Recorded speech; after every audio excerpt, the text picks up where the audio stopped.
হরে কৃষ্ণ। আপনি যদি ইন্দ্রা একাদশীর মাহাত্ম্য ভক্তি সহকারে শোনেন তাহলে সকল পাপ মুক্ত হয়ে বিষ্ণুলোকে প্রাপ্ত হবেন। তাই ভক্তি সহকারে মাহাত্ম্যটুকু শোনার চেষ্টা করুন। আপনি যদি এই চ্যানেলে নতুন হয়ে থাকেন চ্যানেলটি সাবস্ক্রাইব করুন এবং ভিডিওতে লাইক করুন, কমেন্ট করুন। চলুন শুরু করি। ইন্দ্রা একাদশীর মাহাত্ম্য। মহারাজ যুধিষ্ঠির বললেন, হে মধুসূদন, আশ্বিন মাসের কৃষ্ণপক্ষিয়া একাদশীর কী নাম তা কৃপা করে বলুন। শ্রীকৃষ্ণ বললেন, হে রাজন, আশ্বিন মাসের একাদশী ইন্দ্রা নামে পরিচিত। এই ব্রতর প্রভাবে মহাপাপ বিনষ্ট হয়। এমনকি কর্মবিপাকে যারা নিম্নজনী লাভ করেছেন সেও পূর্বপুরুষদেরও উত্তম গতি লাভ হয়। এই একাদশীর মাহাত্ম্য শোনা মাত্রই সামবেদীর যোগ্য ফল প্রাপ্ত হওয়া যায়। হে রাজন, মাহিষ্মতি নগরে ইন্দ্রসেন নামে এক প্রসিদ্ধ রাজা ছিলেন। ধর্মবিধি অনুসারে রাজ্য পালনে তিনি বিশেষ খ্যাতিসম্পন্ন ছিলেন। তার বিপুল ধন সম্পত্তি ছিল। পুত্র পৈত্রাদি সহ তিনি সুখের রাজ্য পরিচালনা করতেন। বিষ্ণু ভক্তি পরায়ণ সেই রাজা নিরন্তর শ্রী গোবিন্দ নাম গানে মগ্ন থাকতেন। একদিন রাজার সুখে রাজার সবাই বসে আছেন। এমন সময় দেবর্ষি নারদ স্বর্গ থেকে সেখানে এলেন। তাকে দর্শন করে রাজা হাত জোর করে উঠে দাঁড়ালেন। দণ্ডবত প্রণাম করে মুনিকে আসন, পার্দ্য, অঘ্র আদি ষোড়শ প্রচারে পূজা নিবেদন করলেন। তারপর বললেন, হে মুনিবর, আপনার দর্শন মাত্রই আমার যাবতীয় যোগ্য ফল লাভ হয়েছে। এখন আপনার আগমনের কারণ জানিয়ে আমাকে কৃতার্থ করুন। দেবর্ষি নারদ বললেন, হে মহারাজ, অতি বিস্ময়কর এক কথা শ্রবণ করুন। আমি একসময় যমলোকে গিয়েছিলাম। সেখানে যমরাজ্যের সভায় বহু পুণ্যকারী আপনার পিতাকে দেখলাম। ব্রতভঙ্গ পাপে তাকে সেখানে যেতে হয়েছে।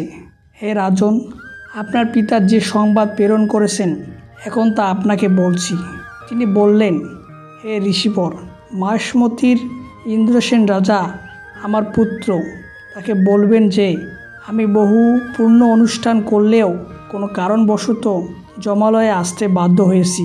আপনি কৃপা করে তাকে সর্বপাপনাশক ইন্দ্রা একাদশী ব্রত, সে ব্রতর প্রভাবে আমি নিষ্পাপ হয়ে স্বর্গলোক যেতে সমর্থন হব। এই কথা জানার জন্য আমার আগমন। হে রাজন, আপনার পিতা মঙ্গল বিধানে আপনি যথাবিধি ইন্দ্রাব্রত পালন করবেন। রাজা জিজ্ঞাসা করলেন, হে দেবর্ষি, সেই ইন্দ্রাব্রতের বিধি কী? কোন তিথি বা কোন পক্ষে এই একাদশী ব্রত করা কর্তব্য তা কৃপা করে আমাকে বলুন।